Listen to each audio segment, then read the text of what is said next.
Assalamualaikum warahmatullahi wabarakatuh. Selamat pagi anak-anak. Selamat berjumpa kembali. Mudah-mudahan pada pagi hari ini anak-anak masih dalam keadaan sehat walafiat dan mudah-mudahan selalu bersemangat untuk mengikuti pembelajaran daring pada pagi hari ini. Anak-anak, sebelum pembelajaran ini kita lanjutkan, mari kita berdoa dulu kepada Allah Subhanahu wa taala. Mudah-mudahan dengan kita berdoa kepada Allah Subhanahu wa taala, pembelajaran pada pagi hari ini bisa berjalan dengan lancar, anak-anak juga mudah menerima pelajaran sehingga semuanya sukses dan berhasil untuk kedepannya. Berdoa mulai.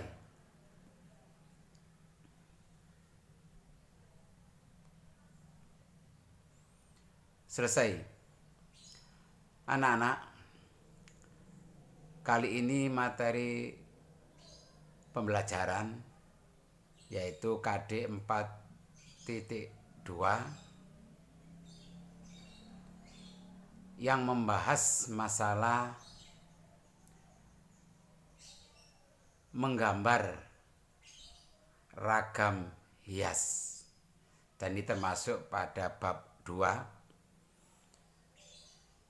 Sebelum kita lanjutkan, perlu saya sampaikan anak-anak harus mempersiapkan buku catatan, karena nanti di samping anak-anak menyimak video pembelajaran ini, anak-anak juga harus mencatat pada buku catatan seni budaya sehingga nanti anak punya dokumen materi sehingga pada saat tertentu bisa dibuka kembali dan dipelajari kembali untuk persiapan penilaian harian atau penilaian yang lain.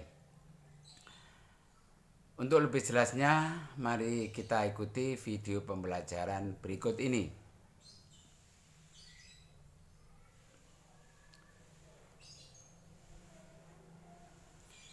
Pengertian ragam hias.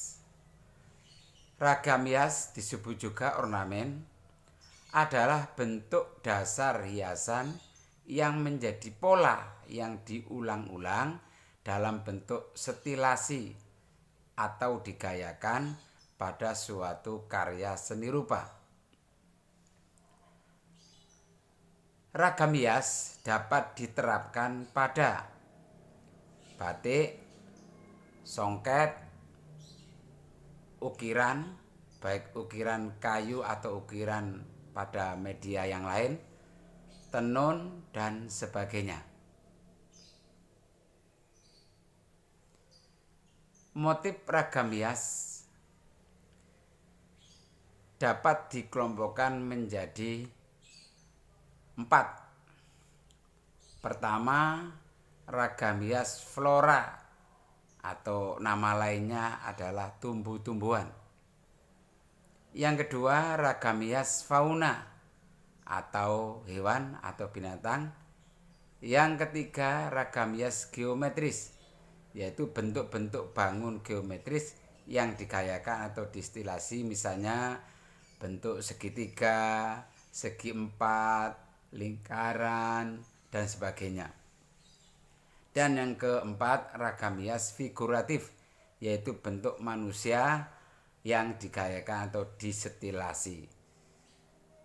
Disetilasi maksudnya adalah berubah dari bentuk aslinya supaya menghasilkan karya seni rupa yang menarik atau estetis. Berikutnya adalah teknik membuat ragam hias. Yang pertama adalah teknik batik.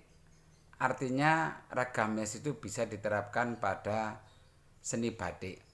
Tentunya dengan menggunakan beberapa peralatan, misalnya ada canting, ada malam, ada kain, dan seterusnya. Yang kedua, teknik tenun juga diterapkan pada kain yang disebut dengan kain tenun. Itu nanti bisa ragam hias bisa diterapkan pada kain tenun itu. Yang ketiga teknik sulam.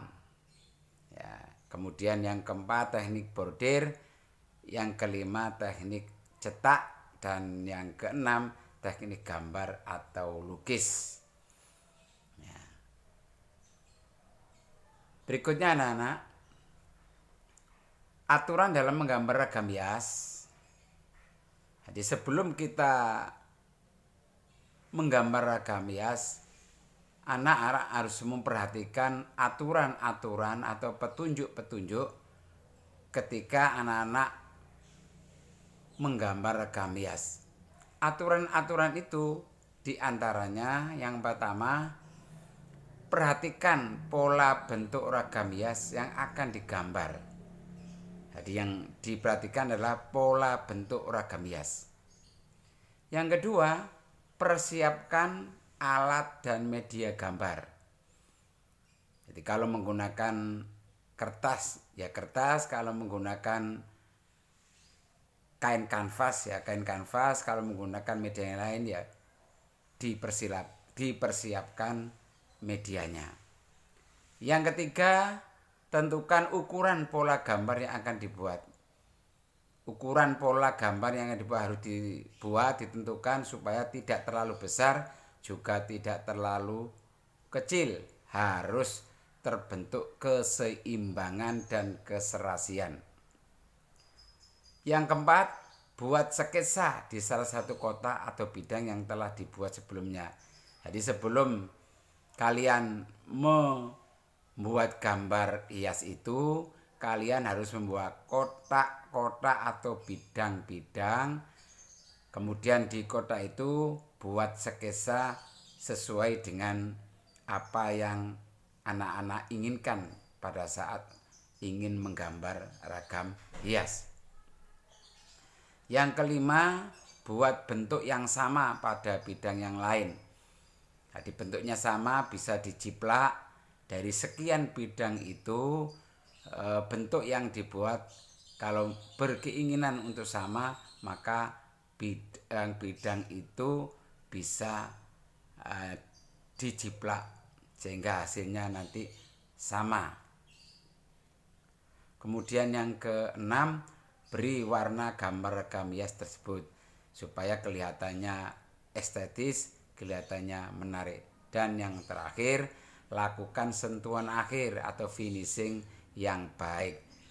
Nah, tahapan yang ketujuh ini apabila sudah selesai, maka karya gambar ragam hias sudah dikatakan selesai dan siap untuk dipamerkan atau dinilaikan. Berikutnya anak-anak, ini contoh ragam hias dari 4 jenis tadi. Yang pertama, contoh ragam hias flora, dibuat dari objek tumbuh-tumbuhan. Ini hanya sekedar contoh, silakan dilihat, ya, silakan diperhatikan. Ini contoh ragam hias flora, objeknya dari tumbuh-tumbuhan. Kemudian yang kedua, ragam hias fauna, objek yang dibuat berasal dari hewan atau binatang. Nah, kelihatannya pada gambar ini yang dominan adalah objek ikan. Kemudian diberi ornamen, diberi hiasan-hiasan sehingga kelihatannya menarik dan indah dipandang mata dari berbagai warna. Yang ketiga, ragam hias geometris. Nah, ini contoh ragam hias geometris, diterapkan pada kotak dan bentuknya sama, berulang-ulang, bisa dijiplak dari yang 1 sampai 6 itu sama. Nah, ini contoh ragam hias geometris. Kemudian yang keempat, yaitu ragam hias figuratif, Ini objeknya dari manusia yang digayakan atau yang distilasi, yaitu berubah dari bentuk aslinya. Silakan diperhatikan. Kemudian yang kedua, nah ini juga sama, contoh ragam hias figuratif.